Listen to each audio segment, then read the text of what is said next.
El presidente habló de muchos temas importantes para mejorar el capital humano, para mejorar la institucionalidad de la República Dominicana, para facilitar lo que es el proceso de desarrollo económico y social de la nación. Muchos temas. Habló de salud, por ejemplo, de la inversión masiva que está haciendo y simultánea en muchísimos hospitales públicos que van a presionar sobre el gasto corriente, eso hay que decirlo, van a presionar sobre el gasto corriente todas esas inversiones, porque cuando comiencen a operar todos esos superhospitales que se están construyendo, obviamente que el gasto corriente va a aumentar y va a presionar sobre la finanza pública. Con 14% no se va a poder continuar.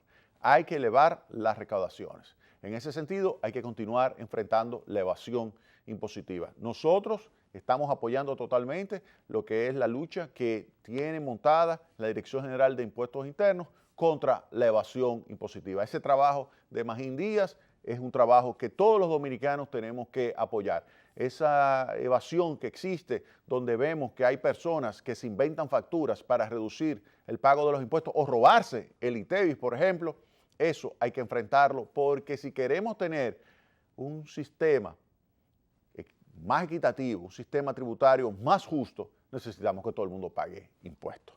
Ahora, yo quiero referirme, además de todos esos temas de salud, de transparencia en procesos de adquisición de bienes y servicios y de todos esos elementos que habló el presidente, yo quiero enfocarme en el tema de la frontera. El presidente fue muy claro con ese tema y dijo que en primer lugar la ley hay que cumplirla. La ley hay que cumplirla. En segundo lugar, hay que señalar que hay que fortalecer la protección de la frontera. No podemos permitir que sea tan permeable esa frontera y que permita una entrada irregular y que se sepa que no se puede estar violando la ley, específicamente el Código Laboral en materia de el acceso que deben tener los extranjeros al mercado laboral. Y eso es importante. Nosotros nuevamente hemos escrito varios estudios con relación al impacto que tiene la inmigración, y específicamente esa inmigración irregular, sobre el nivel de salario de los segmentos de población que más se parece al inmigrante. En el caso de los haitianos, el inmigrante haitiano tiene 7 años de escolaridad promedio, 7 años, es decir, de octavo hacia abajo.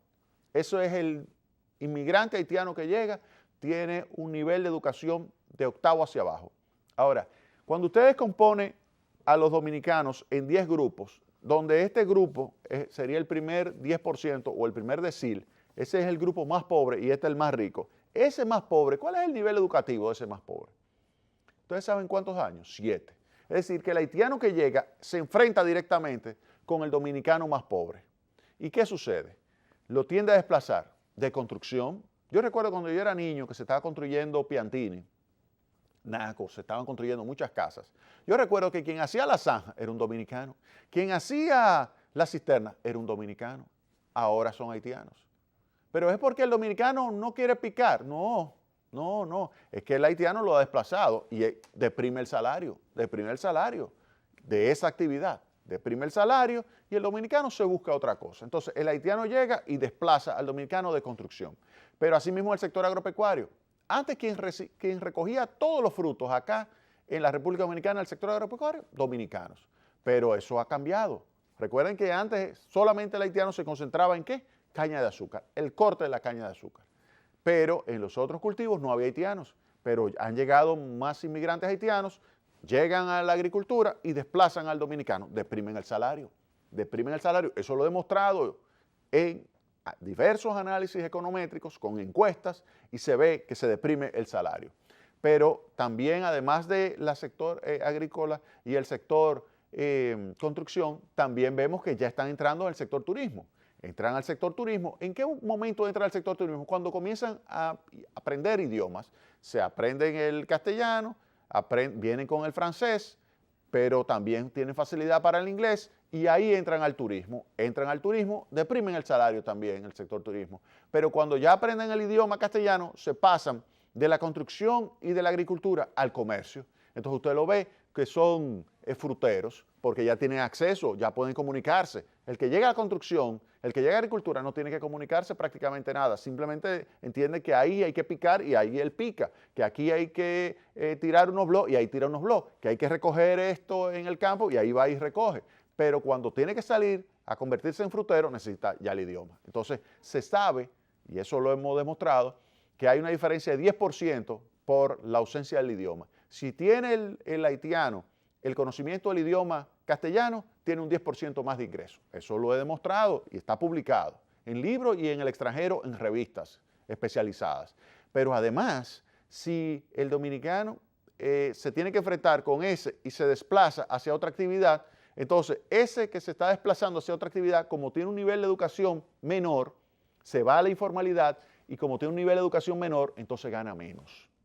Gana menos, lamentablemente. Se tiene que ir a la informalidad porque si se queda en la formalidad, con ese bajo nivel de educación, pues gana menos. Y eso es grave. Eso es grave. Entonces, la inmigración definitivamente está impactando negativamente sobre el nivel de ingreso de los más pobres. Entonces, ¿qué estamos logrando nosotros? Nosotros tenemos que hay una parte de la población que está logrando colocarse por encima de la línea de pobreza.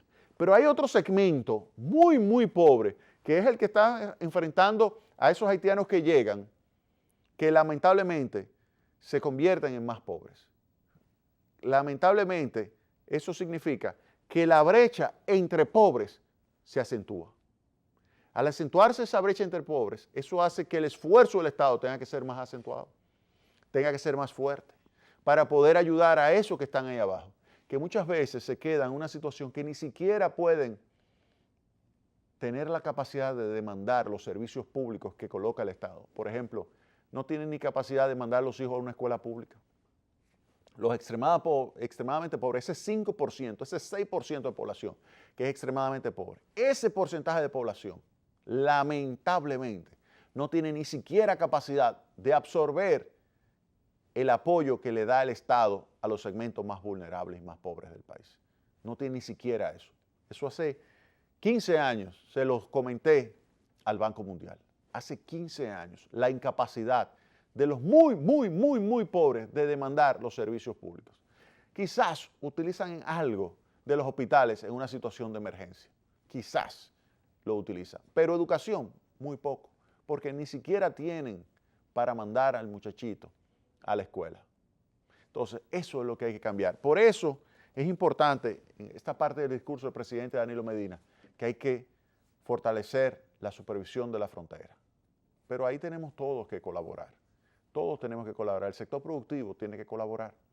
Porque el problema es que tan pronto se habla de que se va a regular la entrada de inmigrantes procedentes del vecino Haití, inmediatamente dicen, pero entonces se cae la agricultura, entonces se cae la construcción.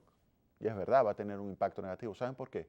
Porque en los estudios que yo he elaborado también se demuestra que los grandes beneficiarios de esa entrada de haitianos irregulares es el capital, el dueño del capital. Y los trabajadores de mayores ingresos también se benefician porque pueden emplear como servicio doméstico a alguien por un salario mucho menor. Y por lo tanto el nivel de poder adquisitivo de ese salario con relación a los servicios que está adquiriendo aumenta. Por eso es que si queremos enfrentar el tema que está afectando a los más pobres de la inmigración irregular, todos tenemos que participar. El discurso del presidente Danilo Medina lo tocó. Yo creo que fue muy valiente, muy importante y muy positivo para toda la nación. Se nos acabó el tiempo. El próximo sábado tendremos más Tecnóbol. Pase un excelente resto del fin de semana.